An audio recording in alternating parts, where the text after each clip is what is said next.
שלום לכולם, ברוכים הבאים לערוץ שלי לאו קוד ריוויו.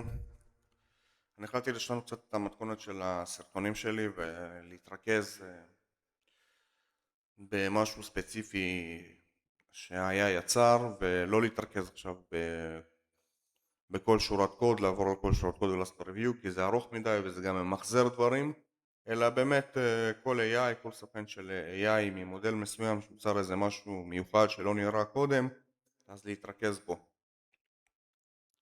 טוב, אז בסרטון הקודם עשינו ריוויו לבקאנד של אפליקציית To Do שנוצרה על ידי אופוס 4.8.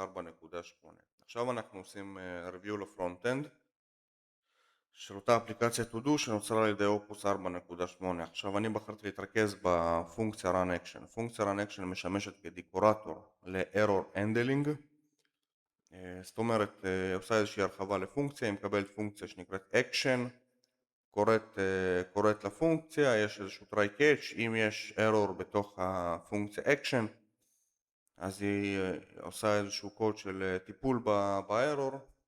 עכשיו שתי בעיות עיקריות אני רואה פה. א', השם מאוד כללי, מאוד גנרי, run action, במקום למשל error handler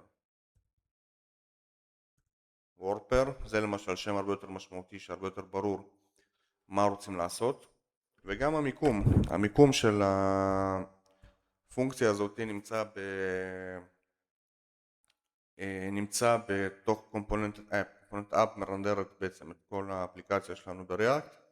המיקום היותר נכון ויותר טוב היה לשים אותה באיזשהו קובץ נפרד, קובץ decorators או קובץ util, כדי שקומפוננט אחרות יוכלו גם להשתמש בפונקציונליות הזאת ולא לשכתב אותה כל פעם מחדש בכל קומפוננט מאפס.